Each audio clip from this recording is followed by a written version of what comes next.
Hi there Virgo, thank you for joining me for your monthly forecast for March.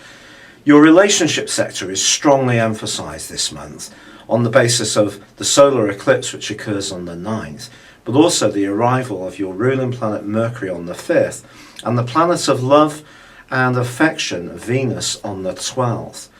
All these influences of course are centrally affected by the role of the Sun, which at the start of the month is in a right angle with the part of your scope to do with emotions. It's possible that the way you interact with people closely in general is going to be very much on your mind this month. You can learn a lot about your responses, get much clearer about what you really need to feed your soul when it comes to all sorts of relationships. But most of us are more interested in the closest relationships in our world. And someone very close to you may be profoundly out of sorts as this month begins. And you may find yourself feeling a bit frustrated if they're not hearing your messages of support, or they're just being downright awkward. And you may find yourself counting to 10, certainly on the back of the quarter moon. The arrival of Mercury, however, as it transits out of Aquarius on the 5th, just does remind you to step back a little bit and try to be as objective and perhaps a little more detached from the circumstances. If someone sees something radically different to you, even a rival at work, you can actually create a lot of space and a lot of potential to improve the harmony between you if you take things less personally. There could be a little bit of brittleness at the start of this month, and part of this could be coming from your natural liking for things to be just so. Try to let it go a little bit, stand back as I say, and it could look very different.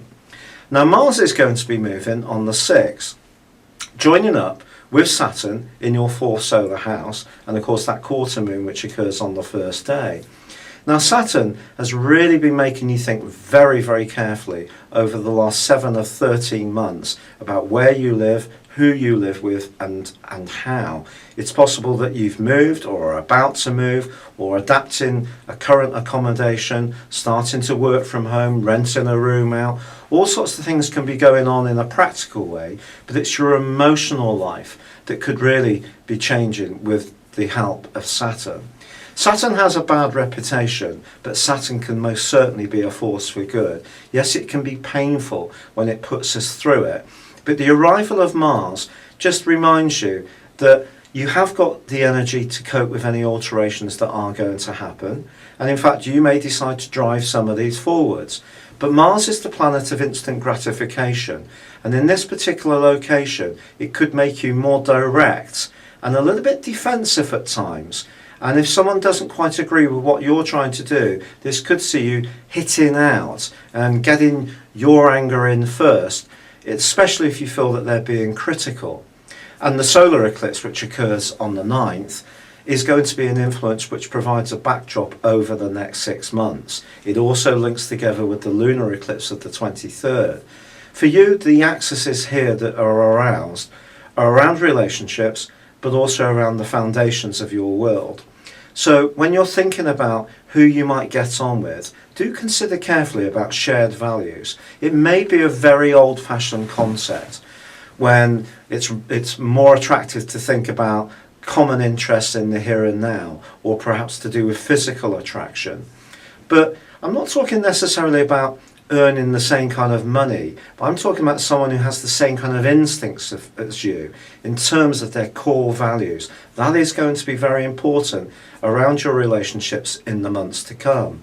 But the key with this solar eclipse is that Jupiter in your sign, tracking backwards, is in an opposition. So it's possible that your expectations can be very, very high around relationships on the back of this solar eclipse. But Saturn is in a right angle to both positions. So the higher you hope, the lower you could crash, I'm afraid. So the trick is going to be in trying to stay in the middle.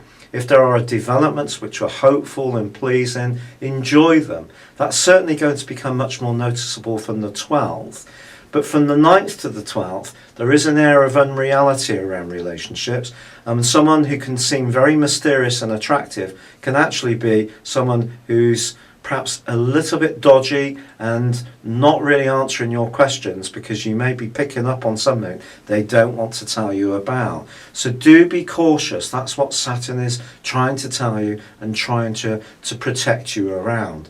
But once Venus arrives, there's no doubt about it, a little bit of give and take and generosity of spirit. If you give out love, love will come back to you. That's for sure. It just may not happen in a neat way like we sometimes like it to.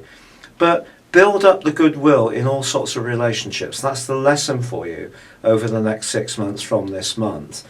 By the time of the 20th, the Sun moves into a deep and rather psychological part of your scope, followed on the 22nd by Mercury, your ruler.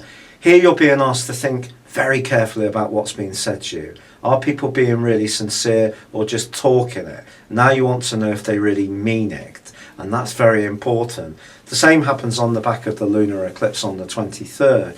But this has a practical dimension too. Balance your financial expenditure.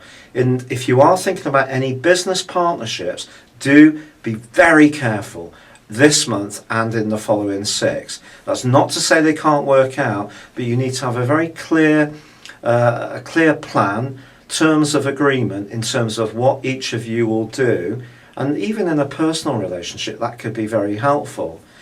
Now, as the month draws to a close, your ruler Mercury forges a connection with Uranus, which is quite electric, and there could be an opportunity to earn some money rather unexpectedly.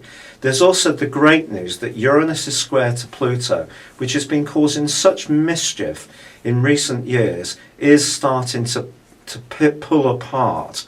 But Saturn does go backwards from the 26th, and so if you are wanting to make some changes to where you live and they come to fruition before then you're going to have to deal with the reality of any change, and it may take you some time to adapt. It will be shifting backwards for 5.5 months. But there's another influence this month involving Saturn which is entirely positive, and it's saying to you that if you can be imaginative around where you live and how you adapt it, then you can slowly but surely make some very good changes which can be brilliant in the long term. It's been a real pleasure being with you. Thank you for joining me. Good luck and goodbye for now.